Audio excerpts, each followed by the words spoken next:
ಅಥವಾ ಅವನಿಗೆ ಒಂದು ತಾಯಿ ನಾನು ಆಗಿದ್ರೆ ಮತ್ತೊಂದು ತಾಯಿ ನಮ್ಮ ಶಂಕರ್ ಹಾಸ್ಪಿಟಲ್ ಅಂತಲೇ ಹೇಳ್ಬೋದು. ಕ್ಯಾನ್ಸರ್ ಅಂದ ತಕ್ಷಣ ಸಾವು ಅಂತ ಏನು ನಮ್ಮ ಮೈಂಡಲ್ಲಿ ಇದೆ ಅದನ್ನು ಹೋಗ್ಲಾಡಿಸ್ಬೋದು. ಸೊ ಕ್ಯಾನ್ಸರ್ ಇದ್ದರೂ ಕೂಡ ನಾವು ಬದುಕಿ ತೋರಿಸ್ಬೋದು ಅನ್ನೋದಕ್ಕೆ ನನ್ನ ಮಗನೇ ಒಂದು ಉದಾಹರಣೆ ಅಂತ ಹೇಳಿ ಹೇಳ್ಬೋದು.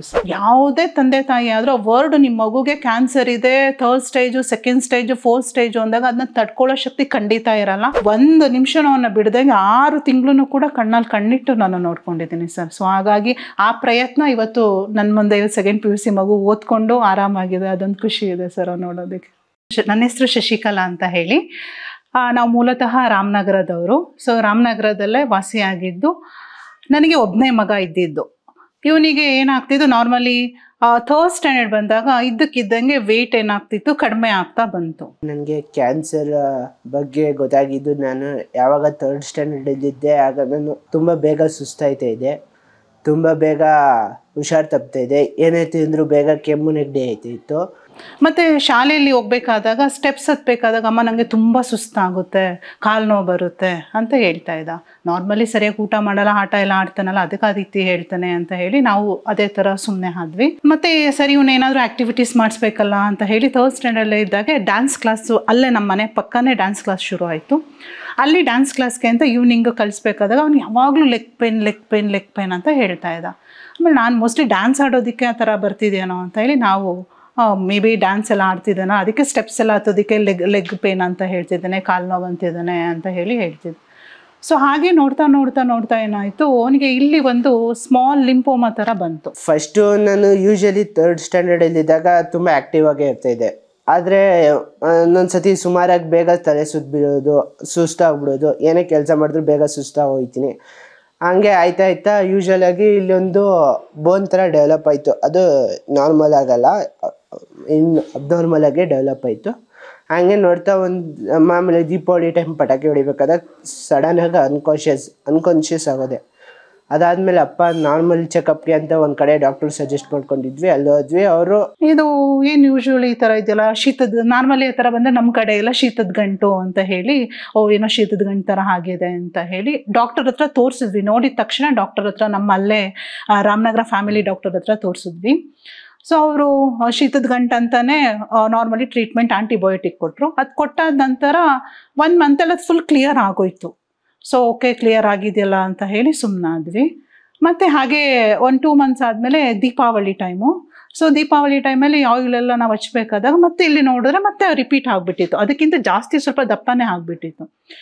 ಏನಿದು ಹಿಂಗಾಗ್ತಿದೆಯಲ್ಲ, ಇಷ್ಟೊಂದು ದಪ್ಪ ಬಂದ್ಬಿಟ್ಟಿದೆಯಲ್ಲ ಅಂತ ಹೇಳಿ ಮತ್ತು ಫ್ಯಾಮಿಲಿ ಡಾಕ್ಟರ್ ಹತ್ರ ಹೋದಾಗ ಅವ್ರು ಹೇಳಿದ್ರು, ಇಲ್ಲ ಇದು ಬೇಡ, ಇಲ್ಲಿ ನೀವು ನಿಮ್ಮ ಫೈನಾನ್ಷಿಯಲ್ ಅನುಕೂಲ ಹೇಗಿದೆ, ಹಾಸ್ಪಿಟಲ್ ಆದರೆ ಅಲ್ಲಿ ಹೋಗಿ, ಇಲ್ಲ ಹಾಸ್ಪಿಟಲ್ ಅಲ್ಲಿ ಬೇಕಾದರೆ ಹೋಗಿ ಅಂತ ಹೇಳಿ ಸಜೆಸ್ಟ್ ಮಾಡಿದ್ರು. ಅವ್ರು ಏನು ಮಾಡಿದ್ರು, ಇದು ನೀಟಾಗಿ ಹೇಳಿಲ್ಲ, ಏನು ಇದು ಹಿಂಗಾಗೈತೆ, ಒಟ್ಟಿನಲ್ಲಿ ಇಲ್ಲೊಂದು ಕಾಯಿಲೆ ಆಗೈತೆ, ಇಲ್ಲಿ ಅಡ್ಮಿಟ್ ಮಾಡಿ ಕ್ಯೂರ್ ಮಾಡ್ಕೊಡ್ತೀವಿ ಅಂತ ಹೇಳಿದ್ರು. ಆಮೇಲೆ ಅಪ್ಪ ಅಮ್ಮ ಬೇಡ, ಇದು ಅಷ್ಟೊಂದು ಚೆನ್ನಾಗಿಲ್ಲ, ಅಲ್ಲಿ ಇರೋ ಬೇರೆ ಪೇಷಂಟ್ಸ್ ನೋಡಿದಾಗ ಅಲ್ಲಿ ಅಷ್ಟೊಂದು ಇಷ್ಟ ಆಗಿಲ್ಲ. ಅದಾದ ನಂತರ ಏನಾಯ್ತು, ಇವನಿಗೆ ನೆಕ್ಸ್ಟು ಸರಿ ಅಂತ ಹೇಳಿ ವಾಪಸ್ ಮನೆಗೆ ಬಂದಾಗ ಇವ್ನು ಏನು ಮಾಡಿದ್ರು, ನಡೆಯೋದಕ್ಕೆ ಲೆಗ್ಗು ಸ್ವಲ್ಪ ಸರಿಯಾದ ರೀತಿಯಲ್ಲಿ ನಡೀತಾ ಇರಲಿಲ್ಲ. ಏನೋ ಪೋಲಿಯೋ ಅಟ್ಯಾಕ್ ಆದಾಗ ನಡೀತಾನಲ್ಲ ಆ ರೀತಿ ನಡೆಯೋದಕ್ಕೆ ಶುರು ಮಾಡಿಬಿಟ್ಟೆ. ನಮ್ಗೆ ಇನ್ನೂ ಭಯ ಆಗೋಯ್ತು. ಮತ್ತೆ ಇಮಿಡಿಯೇಟ್ ನೆಕ್ಸ್ಟ್ ಡೇ ಹಾಸ್ಪಿಟಲ್ಗೆ ಕರ್ಕೊಂಡು ಹೋದ್ವಿ. ಸೊ ಅಲ್ಲಿ ನೋಡಿದಾಗ ಅಲ್ಲಿ ಸ್ವಲ್ಪ ಎಲ್ಲ ಟ್ರೀಟ್ಮೆಂಟ್ ಎಲ್ಲ ಸ್ಲೋ ಆಗಿ ನಡೀತಾ ಇತ್ತು. ಬಟ್ ನನಗೆ ಇವನು ಯಾವಾಗ ನಡೆಯೋದು ಸ್ವಲ್ಪ ಪ್ರಾಬ್ಲಮ್ ಆಯ್ತಲ್ಲ, ನನಗೆ ತುಂಬ ಭಯ ಆಗೋಯ್ತು. ಇಲ್ಲ ಬೇಡ, ಇಲ್ಲಿ ಹಾಸ್ಪಿಟಲ್ ಅಂತ ಹೇಳಿ ಎಲ್ಲ ಹನುಮಂತ ನಗರದಲ್ಲಿತ್ತು. ಸೊ ಅವನಿಗೆ ಜ್ವರ ಆ ಥರ ಎಲ್ಲ ಬಂದಾಗ ಇಲ್ಲೇ ಬಂದು ನಾವು ತೋರಿಸ್ತಾ ಇದ್ದಿದ್ದು. ಸೊ ಹನುಮಂತ ನಗರದಲ್ಲಿ ಹೋದ್ವಿ, ಅಲ್ಲಿ ಅಡ್ಮಿಟ್ ಮಾಡ್ಕೊಂಡು ಒಂದು 3-4 ಡೇಸ್ ಆಯಿತು. ಅವ್ನಿಗೆ ಏನು ಕಾಯಿಲೆ ಇದೆ ಅಂತೇಳಿ ಅವ್ರು ರಿಕಗ್ನೈಸೇ ಮಾಡೋಕ್ಕಾಗ್ತಾ ಇಲ್ಲ. ಈ ಕಡೆ TB ಇರ್ಬೋದಾ, ಖಾಲಿ ಥರ ಆಗಿದೆಯಲ್ಲ, ಮಸಲ್ಸ್ ಏನಾದರೂ ಪ್ರಾಬ್ಲಮ್ ಆಗಿದೆಯಾ ಅಂತ ಹೇಳಿ. ಅದಾದಮೇಲೆ ಅಲ್ಲಿ ಇನ್ನೊಂದು ಸತಿ ಮತ್ತೆ ಅಡ್ಮಿಟ್ ಆದೆ. ಸೊ ಅಲ್ಲಿನ ಡಾಕ್ಟರು MRI ಸ್ಕ್ಯಾನ್ ಮಾಡಿ ಇಲ್ಲೇನೋ ಒಂದು ಮೂಳೆ ಥರ ಇದೆ, ಅದನ್ನ MRI ಸ್ಕ್ಯಾನ್ ತಿಳ್ಕೊಂಡ್ರೆ ಗೊತ್ತಾಗಿ ಅವರು, ಇಲ್ಲ ಇದು ಕ್ಯಾನ್ಸರ್ದು ಇದೆ ಆ ಥರ ಡೌಟ್ ಹೊಡಿತಿದೆ, ಒಂದ್ಸಲ ನೀವು ಈ ರಿಪೋರ್ಟ್ನ ತಗೊಂಡು ಹೋಗ್ಬಿಡಿ ಅಂತ ಹೇಳಿ. ಕನ್ಫರ್ಮೇಷನ್ ಇಲ್ಲ, ಬಟ್ ಅನ್ನಿಸ್ತಿದೆ ಒಂದ್ಸಲ ನೀವು ಹೋಗಿ, ನೀವು ಹಾಸ್ಪಿಟ್ಲಿಗೆ ಸಜೆಸ್ಟ್ ಮಾಡಿ, ಅವ್ರು ನೋಡಿ ಅವ್ರು ಹೆಲ್ಪ್ ಮಾಡ್ತಾರೆ ಅಂತ. ಅವ್ರು ಆ ಸೈಡ್ ಹೋದಾಗ ಅವರು ಡೈಲಿ ಒಂದೊಂದು ಸ್ಕ್ಯಾನು, ಒಂದಿನ MRI ಸ್ಕ್ಯಾನ್ ಆದರೆ ಒಂದಿನ ಬ್ಲಡ್ ಚೆಕಪ್, ಅದು ಇದು ಡೈಲಿ ದಿನಕ್ಕೆ ಒಂದೊಂದು ಚೆಕಪ್ ಮಾಡ್ತಾ ಇದ್ರು. ಅಲ್ಲಿ ಡಾಕ್ಟರ್ ಇರ್ತಾರೆ. ಜೊತೆಗೆ ನಮ್ಮ ಹಸ್ಬೆಂಡ್ ಸರ್ಕಾರಿ ಕೆಲಸಗಾರರಾಗಿರೋದ್ರಿಂದ ನಿಮಗೆ ಜ್ಯೋತಿ ಸಂಜೀವಿನಿ ಅಂತ ಹೇಳಿ ನಿಮಗೆ ಟ್ರೀಟ್ಮೆಂಟು ಎಲ್ಲ ಫ್ರೀ ಸಿಗುತ್ತೆ. ಅಕಸ್ಮಾತ್ ಆಗಿದ್ರೆ ಒನ್ಸ್ ಅಲ್ಲಿ ಹೋಗಿ ಕನ್ಸಲ್ಟ್ ಮಾಡಿ ಅಂತ ಹೇಳಿದ್ರು. ಓಕೆ ಸರಿ ಆಯಿತು ಅಂತ ಹೇಳಿ ಹಾಸ್ಪಿಟಲ್ಗೆ ಹೋದ್ವಿ. ಸೊ ಅಲ್ಲಿ ಹೋದರೆ ಅವರು ಏನು ಮಾಡೋದು, ನಾವು ರಾಮನಗರದಿಂದ ಬರಬೇಕಿತ್ತು, ಅವರು ಅಡ್ಮಿಟ್ ಮಾಡ್ಕೊತಾನೆ ಇಲ್ಲ. ಪ್ರತಿದಿನ ಹೋಗೋದು, ಆ ಬ್ಲಡ್ ಚೆಕಪ್ ಅಂತೆ, ಆ ಸ್ಕ್ಯಾನಿಂಗ್ ಈ ಸ್ಕ್ಯಾನಿಂಗ್ ಅಂತ ಹೇಳಿ ಕಂಟಿನ್ಯೂಸ್ 1 ಮಂತು ತಳ್ಳಿಬಿಟ್ರು. ಸೊ ಅಷ್ಟರಲ್ಲಿ ಏನಾಗುತ್ತೆ, ಆ 1 ಮಂತಲ್ಲಿ ನಡೆಯೋದಕ್ಕೆ ಆಗ್ತಾಯಿಲ್ಲ, ಫುಲ್ಲು ಎತ್ಕೊಂಡೇ ಓಡಾಡಬೇಕು. 3rd ಸ್ಟ್ಯಾಂಡರ್ಡ್ ಮಗು ಎಲ್ಲೋದ್ರೂ ಎತ್ಕೊಂಡೇ ಓಡಾಡಬೇಕು, ಆ ರೀತಿ ಆಗೋಯ್ತು. ಫೈನಲಿ ಅವರೆಲ್ಲ ಸ್ಕ್ಯಾನ್ ಎಲ್ಲ ಮಾಡಿ ರಿಪೋರ್ಟ್ ಮಾಡಿ, ಇಲ್ಲ ಇದು 4th ಸ್ಟೇಜ್ ಇದೆ, ಮಗು ಬದುಕೋದೇ ಇಲ್ಲ, ನೀವು ಅಡ್ಮಿಟ್ ಮಾಡಿದ್ರು ಒಂದೇ, ಒಂದು ಬದುಕಿದ್ರೆ 1 ಮಂತ್ ಬದುಕ್ಬೋದು, ನೀವು ಮನೆಗೆ ಕರ್ಕೊಂಡು ಹೊಂಟೋಗ್ಬಿಡಿ ಅಂತ ಹೇಳಿದ್ರು. ಅದು ಲಾಸ್ಟಲ್ಲಿ ಎಲ್ಲ ರಿಪೋರ್ಟ್ಸ್ ನೋಡಿದಾಗ ನಿಂದು 50-50 ಚಾನ್ಸಸ್ಸು ಬದುಕಿದ್ರೆ 3-4 ತಿಂಗಳು, ಇಲ್ಲ ಬದುಕೋದೇ ಇಲ್ಲ ಅಂತ ಹೇಳಿದ್ರು. ನನಗಿರೋದು ಒಂದೇ ಮಗು, ಆ ಮಗುಗೆ ಆ ರೀತಿ ಹೇಳಿದಾಗ ಒಂದು ತಾಯಿ ಪರಿಸ್ಥಿತಿ ಹೇಗಿರುತ್ತೆ ಅಂತ ಹೇಳಿ ಊಹಿಸೋಕ್ಕೂ ಸಾಧ್ಯ ಇಲ್ಲ. ಕಂಪ್ಲೀಟ್ ನಾವು ಅಳ್ತಿರೋದು ನೋಡಿ ಅಲ್ಲಿದ್ದಂಥ ಯಾರು ತೋರ್ಸಕ್ಕೆ ಬಂದಿರೋ ಎಲ್ಲ ಗುಂಪು ಕಟ್ಕೊಂಡ್ಬಿಟ್ಟಿದ್ದಾರೆ, ಅಡ್ಮಿಟ್ ಮಾಡ್ಕೊಳ್ಳೋಕ್ಕೆ ರೆಡಿ ಇಲ್ಲ. ಸರಿ ನನಗೆ ಇಲ್ಲ ಸರ್, ಅವ್ರಿಗೆ ತುಂಬ ಬೇಡಿ, ಇಲ್ಲ ಸರ್ ಅವ್ರು ನೀವು ಪ್ರಯತ್ನನೇ ಪಡೆದೆ ಮನೆ ಕರ್ಕೊಂಡು ಹೋಗ್ಬೇಡಿ ಅಂತ ಹೇಳಬೇಡಿ, ಒನ್ಸ್ ಅಡ್ಮಿಟ್ ಮಾಡ್ಕೊಂಬಿಡಿ, ಟ್ರೀಟ್ಮೆಂಟ್ ಶುರು ಮಾಡಿ ಸರ್, ಬದುಕೋದು ಬಿಡೋದು ದೇವ್ರಿಗೆ ಬಿಟ್ಟಿದ್ದು ಅಂತ ಹೇಳಿ ತುಂಬ ರಿಕ್ವೆಸ್ಟ್ ಮಾಡ್ಕೊಂಡ್ವಿ. ನಂತರ ಅಡ್ಮಿಟ್ ಮಾಡಿಕೊಂಡ್ರು. ಅಡ್ಮಿಟ್ ಮಾಡಿಕೊಂಡು ಒಂದು 10 ಡೇಸ್ ಆಯಿತು, ಸುಮ್ಮನೆ ಬರೋದು ಹೋಗೋದು ನೋಡೋದು ಮಾಡ್ತಾಯಿದ್ರು. ಬಟ್ ನನಗೆ ಅಲ್ಲಿ ಮನಸ್ಸು ತಡೀತಾ ಇಲ್ಲ. ನನಗೆ ಆ ಟೈಮಲ್ಲಿ ಇಲ್ಲ, ನನ್ನ ಮಗ ಬದುಕ್ತಾನೆ, ಯಾಕೆ ಬದುಕಲ್ಲ, ಯಾಕೆ ಟ್ರೀಟ್ಮೆಂಟ್ ಇಲ್ಲ, ಇಲ್ಲಿ ನಾನು ಹಾಸ್ಪಿಟಲ್ನ ಚೇಂಜ್ ಮಾಡಬೇಕು ಅಂತ ಹೇಳಿ ಫಸ್ಟ್ ಏನು ಮಾಡಿದ್ವಿ, ಇವನು ಅಡ್ಮಿಟ್ ಕಿದ್ವಾಯಲ್ಲೇ ಅಮ್ಮನ ಇರಿಸ್ಬಿಟ್ಟು ನಾನು ಮತ್ತು ನಮ್ಮ ಹಸ್ಬೆಂಡ್ ರಿಪೋರ್ಟ್ ಎಲ್ಲ ತೊಗೊಂಡು, ಅದಾದಮೇಲೆ ಹೋಪ್ಸ್ ಅಪ್ಪ ಅಮ್ಮ ಇನ್ನೂ ಹೋಪ್ಸ್ ಬಿಟ್ಟಿಲ್ಲ ಹೇಳಿ ಒಂದು ಹಾಸ್ಪಿಟಲ್ ಇದೆ, ಅಲ್ಲೊಬ್ಬರು ನಮ್ಮ ಫ್ರೆಂಡ್ ಒಬ್ಬರು ಸಜೆಸ್ಟ್ ಮಾಡಿದ್ರು, ಅಲ್ಲಿಗೆ ಹೋದ್ವಿ. ಅವ್ರು ಏನು ಮಾಡಿದ್ರು 60-40% ಹೇಳಿದ್ರು, ಅಂದರೆ 40% ಬದುಕ್ಬೋದು, 60% ನಾವೇನು ಹೇಳೋದಕ್ಕಾಗಲ್ಲ ಮೇಡಮ್ ಅಂತ ಹೇಳಿದ್ರು. ಸರಿ ಅಂತ ಹೇಳಿ ಅಲ್ಲಿ ಪೆಟ್ ಸ್ಕ್ಯಾನ್ ಎಲ್ಲ ಮಾಡಿಸಿದ್ರು. ಪೆಟ್ ಸ್ಕ್ಯಾನ್ ಎಲ್ಲ ಮಾಡಾದ್ಮೇಲೆ ಅಲ್ಲಿ ಫುಲ್ ಎಲ್ಲ ಬಾಡಿಗೆಲ್ಲ ಆಲ್ರೆಡಿ ಸ್ಪ್ರೆಡ್ ಆಗಿಬಿಟ್ಟಿದೆ, ಸೊ ಹಾಗಾಗಿ ನಾವು ಕಾನ್ಫಿಡೆನ್ಸ್ ಕೊಡೋದಕ್ಕಾಗಲ್ಲ ಅಂತ ಹೇಳಿದ್ರು. ಮತ್ತೆ ವಾಪಸ್ ಕಿದ್ವಾಗೆ ಬಂದ್ವಿ. ಸೊ ಮತ್ತೆ ನನಗೆ ಇಲ್ಲ, ನನ್ನ ಮಗು ನನ್ನ ಸಾಯೋದು ನನ್ನ ಕಣ್ಮುಂದೆ ನಾನು ನೋಡೋದಕ್ಕಾಗಲ್ಲ ಅನ್ನೋ ಭಯ ತುಂಬ ಇತ್ತು. ಸೊ ಹಾಗಾಗಿ ಹೀಗೆ ಮಾತಾಡ್ತಾ ಇರಬೇಕಾದಾಗ ನಮ್ಮ ಮಾಮ ಒಬ್ಬರು ಹೇಳಿದ್ರು, ಅವ್ರು ಇಲ್ಲೇ ಬಸವೇಶ್ವರ ನಗರದಲ್ಲಿ ವರ್ಕ್ ಮಾಡ್ತಿದ್ರು, ಇಲ್ಲಿ ಶಂಕರ ಮಠ ಹತ್ರ ಹೇಳಿ ಶ್ರೀ ಕ್ಯಾನ್ಸರ್ ಶಂಕರ ಹಾಸ್ಪಿಟಲ್ ಅಂತ ಇದೆ, ಅಲ್ಲೊಂದ್ಸಲ ನಾವು ಒಪಿನಿಯನ್ ತೊಗೊಳ್ಳೋಣ ಅಂತ ಹೇಳಿ ಬಂದು. ಅದಾದಮೇಲೆ ಹಿಂಗೆ ಮಾತಾಡ್ತಾ ಒಂದು ದಿನ ಎಲ್ಲರೂ ಸೇರ್ಕೊಂಡು ಮಾತಾಡಬೇಕಾದಾಗ ಯಾರೊಬ್ಬರು ಶ್ರೀ ಶಂಕರ್ ಕ್ಯಾನ್ಸರ್ ಹಾಸ್ಪಿಟ್ಲ್ ಬಗ್ಗೆ ಸಜೆಷನ್ ಕೊಟ್ಟರು. ಆಗ ಅಲ್ಲೋಗೋ ಅಪ್ಪ ಅಮ್ಮ ಮತ್ತು ನಾನು ವಿಚಾರಿಸಿದ್ವಿ. ಮತ್ತೆ ಅಲ್ಲಿಗೆ ನಮ್ಮ ಹಸ್ಬೆಂಡ್ ಏನು ಮಾಡಿದ್ರು, ಎಲ್ಲ ರಿಪೋರ್ಟ್ ತೊಗೊಂಡು ನನ್ನ ಮಗು ಹತ್ರ ಇದ್ದ ರಿಪೋರ್ಟ್ ತೊಗೊಂಡು ಬಂದು ಡಾಕ್ಟರ್ ರಮಾ ಮೇಡಮೇ ನಮಗೆ ಅವತ್ತು ದೇವ್ರ ಥರ ಸಿಕ್ಕಿದ್ರು ಅಂತಲೇ ಹೇಳ್ಬೋದು. ಅವ್ರು ಬಂದರು, ರಿಪೋರ್ಟ್ ಎಲ್ಲ ನೋಡಿದ್ರು. ರಿಪೋರ್ಟ್ ಎಲ್ಲ ನೋಡ್ಬಿಟ್ಟು ಇಮಿಡಿಯೇಟ್ ಡಾಕ್ಟರ್ ವಂದನಾ ಮೇಡಮ್ಗೆ ಅವರು ಹಿಂಗೆ ಬಂದಿದೆ ಒಂದ್ಸಲ ರಿಪೋರ್ಟ್ ನೋಡಿ ಅವ್ರ ಜೊತೆ ಮಾತಾಡಿ ಅಂತ ಹೇಳಿದ್ರು. ಇನ್ಚಾರ್ಜ್ ಡಾಕ್ಟರ್ ವಂದನಾ ಮ್ಯಾಮ್ ನಮಗೆ ಭರವಸೆ ಕೊಟ್ಟಿದ್ದು 90% ನೀನು ಕ್ಯೂರ್ ಆಗ್ಬೋದು ಇಲ್ಲೇ, ಇನ್ 10% ಗಾಡ್ ಗ್ರೇಸ್, ಒಟ್ಟಿನಲ್ಲಿ 90% ನೀನು ಕ್ಯೂರ್ ಆಗೋದಂತೂ ಪಕ್ಕ ಅಂತ ಹೇಳಿದ್ರು. ಅಪ್ಪ ಅಮ್ಮನಿಗೆ ಅದೊಂಥರ ಕಾನ್ಫಿಡೆನ್ಸ್ ಬೂಸ್ಟ್ ಆಯಿತು. ಅಲ್ಲಿ ಬೇರೆ ಹಾಸ್ಪಿಟಲ್ಗಿಂತ ಕಂಪೇರ್ ಮಾಡಿಕೊಂಡ್ರೆ ಇದು ಓಕೆ, ಯಾಕಂದರೆ ಬೇರೆ ಹಾಸ್ಪಿಟ್ಲ್ ಇಲ್ಲಿಲ್ಲ, ನೀನು ಬದುಕೋದೇ ಇಲ್ಲ ಅಂತ ಹೇಳಿದರು. ಸೊ ಹಂಗೆ ಹೋಯ್ತಾ ನಾನು ಅಡ್ಮಿಟ್ ಆದೆ. ಅವರು ನನಗೆ ಆ ಡಿಸೀಸ್ ಒಂದು ಇಲ್ಲಿ ಬಕೆಟ್ ಲಿಂಫೋಮಾ ಅಂತ ಹೇಳಿದರು. ನಮಗೆ ಕಾನ್ಫಿಡೆನ್ಸ್ ಎಷ್ಟು ಹೇಳಿದ್ರೆ 80% ಮಗು ಬದುಕುತ್ತೆ, ಇನ್ನು 20% ನಿಮ್ಮ ಒಂದು ಮಗು ಇಮ್ಯುನಿಟಿ ಪವರ್ ಅದ್ರ ಮೇಲೆಲ್ಲ ಡಿಪೆಂಡ್ ಆಗುತ್ತೆ ಅಂತ.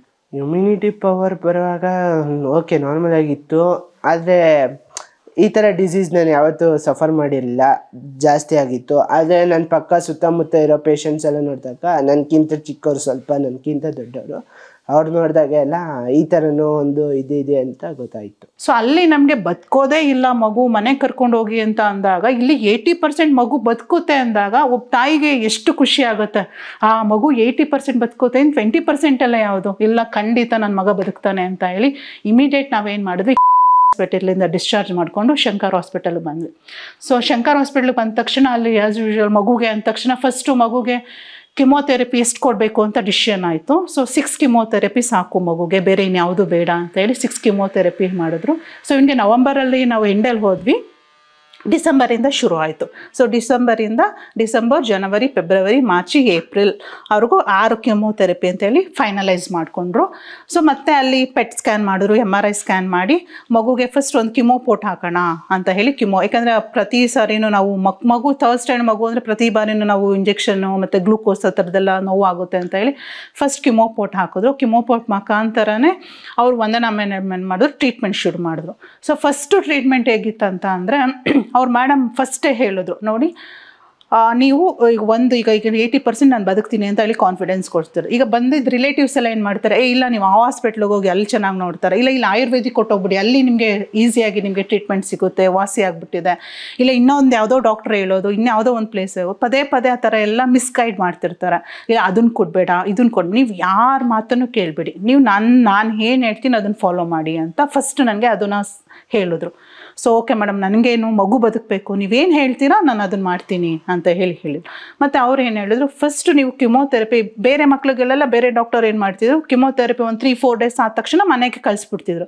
ಬಟ್ ಈ ಮೇಡಮ್ ಏನು ಮಾಡ್ತಿದ್ರು, ಒಂದು 4th ಸ್ಟೇಜ್ ಆಗಿರೋದ್ರಿಂದ ಡೋಸೇಜ್ ಹೆವಿ ಇರೋದ್ರಿಂದ ಏನು ಮಾಡ್ತಿದ್ರು, 1 ಮಂತಲ್ಲಿ, ಈಗ December 1 ಶುರು ಆದರೆ 25 ಡೇಸ್ ಅಲ್ಲೇ ಇರಿಸ್ಕೊತಿದ್ರು ಅಬ್ಸರ್ವೇಷನ್ ಮಾಡೋದಕ್ಕೆ. ಅಂದರೆ 3 ಡೇಸ್ ಈ ಕಿಮೋಥೆರಪಿ ಟ್ರೀಟ್ಮೆಂಟ್ ಆದಮೇಲೆ ಪ್ಲೇಟ್ಲೆಟ್ಸ್ ಎಲ್ಲ ಕಡಿಮೆ ಆಗಿಬಿಡುತ್ತೆ, ಬ್ಲಡ್ ಕಡಿಮೆ ಆಗುತ್ತೆ, ಜ್ವರ ಬರುತ್ತೆ, ಶಿವರಿಂಗ್ ಆಗುತ್ತೆ, ಆಮೇಲೆ ವಾಮಿಟಿಂಗು, ಲೂಸ್ ಮೋಷನ್ನು, ಪ್ಲಸ್ ಬಾಯಿಲೆಲ್ಲ ಹುಣ್ಣಾಗೋದು, ಕಿವಿಯೆಲ್ಲ ಹುಣ್ಣಾಗೋದು, ಈ ಥರ ತುಂಬ ಸೈಡ್ ಎಫೆಕ್ಟ್ಸ್ ಇತ್ತು.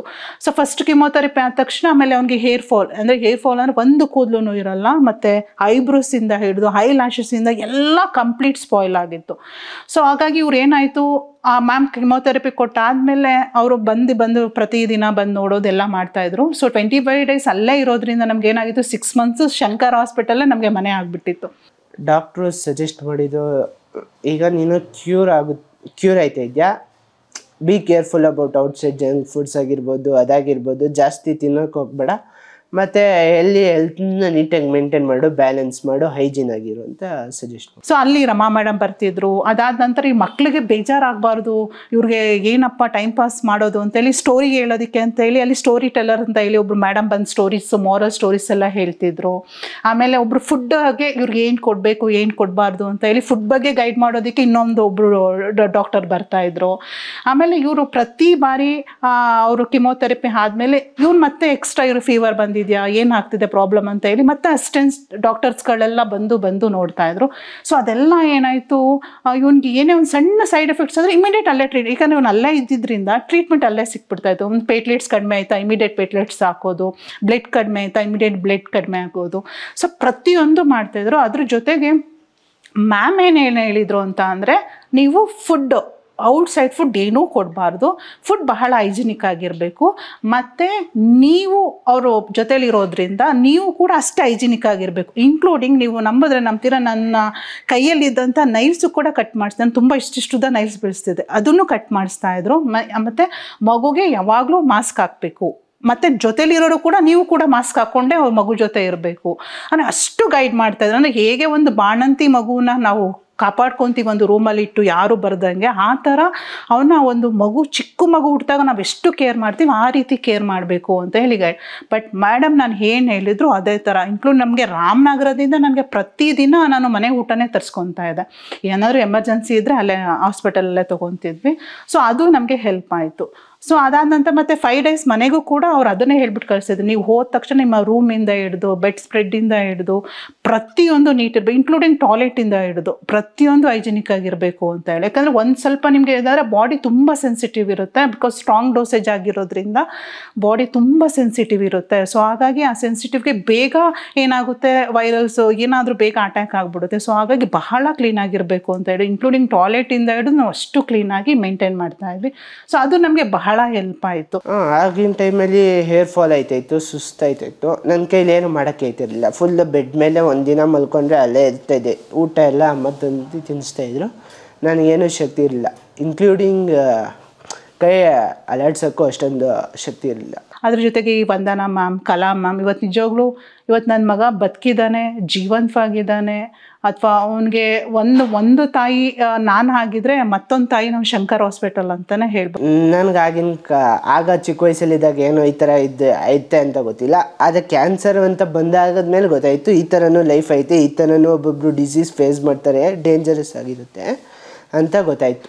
ಬದುಕೋದೇ ಇಲ್ಲ ಅನ್ನುವಂತಹ ಮಾತನ್ನು ಕೇಳಿ, ಇಲ್ಲ ಇವನು ಬದುಕ್ತಾನೆ, ಇವನು ಈ ಹಾಸ್ಪಿಟಲ್ ನಾವು ರೆಡಿ ಇದ್ದೀವಿ, ನಾವು ಟ್ರೀಟ್ಮೆಂಟ್ ಕೊಡ್ತೀವಿ, ನಾವು ಬದುಕಿಸ್ತೀವಿ ಅನ್ನುವಂಥ ಒಂದು ಹೋಪನ್ನು ಕ್ರಿಯೇಟ್ ಮಾಡಿ ನಮ್ಮಲ್ಲೊಂದು ಕಾನ್ಫಿಡೆನ್ಸ್ನ ಬೂಸ್ಟ್ ಮಾಡಿ ಟ್ರೀಟ್ಮೆಂಟ್ ಕೊಟ್ಟರು. ಸೊ 6 ಕಿಮೋಥೆರಪಿ ನಂತರ ಮತ್ತೆ ಪೆಟ್ ಸ್ಕ್ಯಾನ್ ಮಾಡಿದಾಗ ಕಂಪ್ಲೀಟ್ ಕ್ಲಿಯರ್ ಆಗಿದೆ ಅಂತ ಹೇಳಿ ರಿಪೋರ್ಟ್ ಬಂತು. ಸೊ ರಿಪೋರ್ಟ್ ಬಂದಾಗ ನಮಗೆ ಎಷ್ಟು ಖುಷಿ ಅಂದರೆ ಇವತ್ತಿಗೂ ನಾವು ಪ್ರತಿದಿನ ಪ್ರತಿ ಕ್ಷಣ ಏನಾದರೂ ಒಂದು ಮಗು ಏನೋ ಅಂದಾಗ ಇವತ್ತು ಶಂಕರ್ ಹಾಸ್ಪಿಟಲ್ ಮತ್ತು ಬೇರೆಯವ್ರಿಗೂ ಕೂಡ ಸಜೆಸ್ಟ್ ಮಾಡಿದ್ದೀವಿ ನಾವು. ನಮ್ಮ ಮನೆ ಹತ್ರ ಇನ್ನೊಬ್ರಿಗೆ ಆಗಿತ್ತು, ಇಲ್ಲ ನೀವು ಎಲ್ಲೂ ಹೋಗಬೇಡಿ, ಇಲ್ಲಿ ಹೋಗಿ ಚೆನ್ನಾಗಿ ನೋಡ್ತಾರೆ ಅಂತ ಹೇಳಿ. ಆ್ಯಕ್ಚುಲಿ ಅವರು ಕೂಡ ಕ್ಯೂರ್ ಆಗಿ ಇವತ್ತು ತುಂಬ ಚೆನ್ನಾಗಿ ಓಡಾಡ್ತಾ ಇದ್ದಾರೆ. ಸೊ ಅದೊಂದು ನನಗೆ ತುಂಬ ಖುಷಿ ಕೊಡುವಂಥ ವಿಚಾರ. ಸೊ ಏನಂತ ಈ ಒಂದು ಮೂಲಕ ನಾನು ಎಲ್ಲ ತಾಯಂದಿರಿಗೂ ಏನು ಹೇಳೋದು ಅಂತ ಅಂದರೆ, ಅದು ಮಗುಗೆ ಹೇಗೆ ಬರುತ್ತೆ ಅಂತ ನಾವು ಹೇಳೋದಕ್ಕೆ ಆಗಲ್ಲ. ಈಗ ದೊಡ್ಡವರಾದರೆ ಏನೋ ಸ್ಮೋಕ್ ಮಾಡ್ತಾರೆ, ಡ್ರಿಂಕ್ಸ್ ಮಾಡ್ತಾರೆ, ಅಥವಾ ಬೇರೆ ಏನೋ ಅನ್ಹೆಲ್ತಿ. ಬಟ್ ಮಗುಗೆ ಬಂದಾಗ ನಾವು ಅದನ್ನ ಫೇಸ್ ಮಾಡೋದು ಬಹಳ ಕಷ್ಟ. ಬಟ್ ನಾವು ತಾಯಂದಿರು ಬಹಳ ಆತ್ಮವಿಶ್ವಾಸದಿಂದ ಧೈರ್ಯದಿಂದ ಇರಬೇಕು. ಸೊ ಕಾಯಿಲೆಗೆ ಟ್ರೀಟ್ಮೆಂಟ್ ಇದೆ ಖಂಡಿತ, ಬಟ್ ಆ ಟ್ರೀಟ್ಮೆಂಟ ಸರಿಯಾದ ಸ್ಥಳದಲ್ಲಿ, ಸರಿಯಾದ ಹಾಸ್ಪಿಟ್ಲಲ್ಲಿ, ಸರಿಯಾದ ಡಾಕ್ಟರ್ನ ಸಜೆಸ್ಟ್ ಮಾಡಿ ನೋಡಿ ತಗೊಂಡಾಗ ಖಂಡಿತ ಕ್ಯಾನ್ಸರ್ ಅನ್ನೋದು ಒಂದು ಕ್ಯಾನ್ಸರ್ ಅಂದ ತಕ್ಷಣ ಸಾವು ಅಂತ ಏನು ನಮ್ಮ ಮೈಂಡಲ್ಲಿ ಇದೆ ಅದನ್ನು ಹೋಗ್ಲಾಡಿಸ್ಬೋದು. ಸೊ ಕ್ಯಾನ್ಸರ್ ಇದ್ದರೂ ಕೂಡ ನಾವು ಬದುಕಿ ತೋರಿಸ್ಬೋದು ಅನ್ನೋದಕ್ಕೆ ನನ್ನ ಮಗನೇ ಒಂದು ಉದಾಹರಣೆ ಅಂತ ಹೇಳಿ ಹೇಳ್ಬೋದು. ಆ್ಯಕ್ಚುಲಿ ಇವನಿಗೆ 3rd ಸ್ಟ್ಯಾಂಡರ್ಡ್ ಬಂದಾಗ ಇವನಿಗೆ ಕ್ಯಾನ್ಸರ್ ಅಂದ್ರೆ ಏನು ಅಂತಲೇ ಗೊತ್ತಿಲ್ಲ, ಅಥವಾ ಅದು ಕ್ಯಾನ್ಸರ್ ಬಂದ ತಕ್ಷಣ ಸತ್ತೋಗ್ಬಿಡ್ತಾರೆ ಅಥವಾ ಅಷ್ಟು ಡೇಂಜರಸ್ ಕಾಯಿಲೆ ಅನ್ನೋದು ಪಾಪ ಮಗು ಗೊತ್ತಿರಲಿಲ್ಲ. ಬಟ್ ತಂದೆ ತಾಯಿಯಾಗಿ ನಮಗೆ ಗೊತ್ತಿತ್ತು ಕ್ಯಾನ್ಸರ್ ಅಂದ ತಕ್ಷಣ. ಯಾಕೆಂದರೆ ಅದು ಡೈಜೆಸ್ಟ್, ಯಾವುದೇ ತಂದೆ ತಾಯಿ ಆದರೂ ವರ್ಡ್ ನಿಮ್ಮ ಮಗುಗೆ ಕ್ಯಾನ್ಸರ್ ಇದೆ 3rd stage, 2nd stage, 4th stage ಅಂದಾಗ ಅದನ್ನ ತಡ್ಕೊಳ್ಳೋ ಶಕ್ತಿ ಖಂಡಿತ ಇರಲ್ಲ.